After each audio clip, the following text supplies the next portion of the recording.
Ikibazo si cyo ushaka, ikibazo urashaka nde?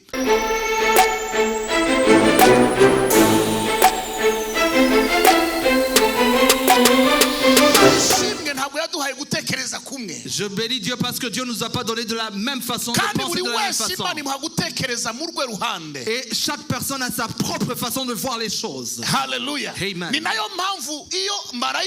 C'est pour ça que quand l'ange est descendu, ne crois pas que chaque personne reçoit la même façon comme l'autre.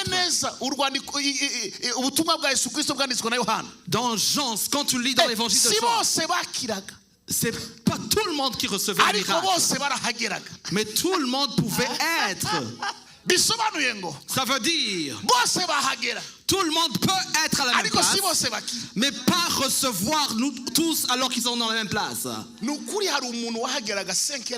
Il y a des gens qui arrivaient à 5 heures du matin et il a passé 38 ans à la même place. Combien d'années? 38 ans. 38 ans. Il était toujours présent, même avant les autres. Il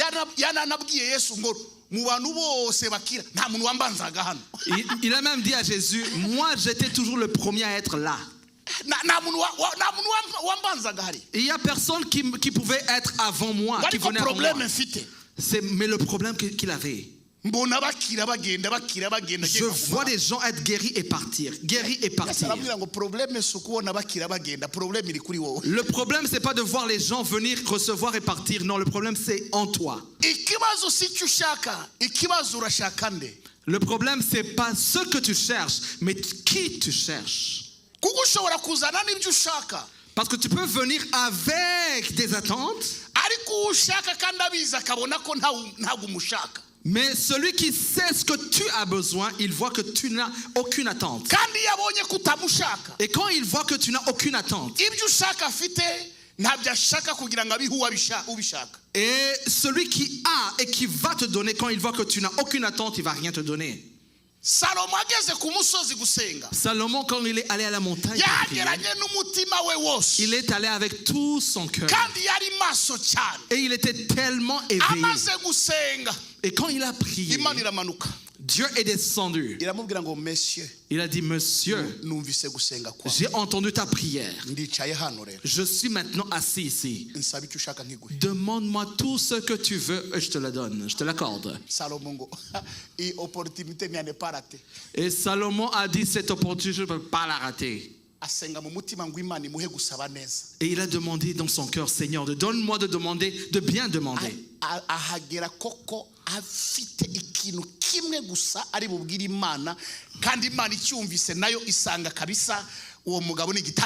Et sa requête était tellement précise que même Dieu était choqué.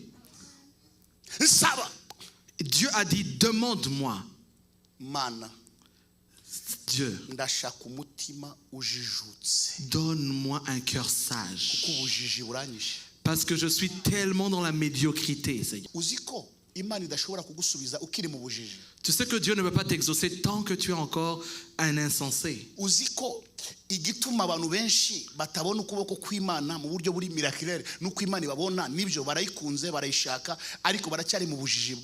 Tu sais pourquoi la majorité de personnes prient Dieu mais ne reçoivent pas? C'est parce qu'ils sont encore des incrédules. Être insensé, c'est pas une école.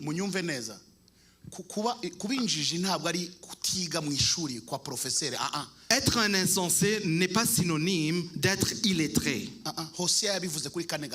Osée 4:8 le dit si bien. Osée 4:6. Mon peuple périt par faute de connaissance. Cela veut dire, quand tu ne sais pas ce que tu veux, celui qui a ce que tu cherches ne peut pas te le donner parce que toi tu ne sais pas ce que tu veux.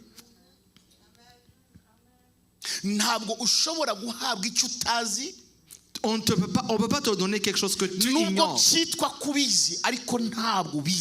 Même si ça semble être comme si tu le sais alors que tu ne le sais pas. On paraît comme si on veut quelque chose qu'on sait alors que normalement on l'ignore.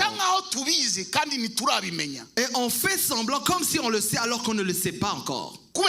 Pourquoi? On sait le dire, mais on ne sait pas y attacher nos cœurs.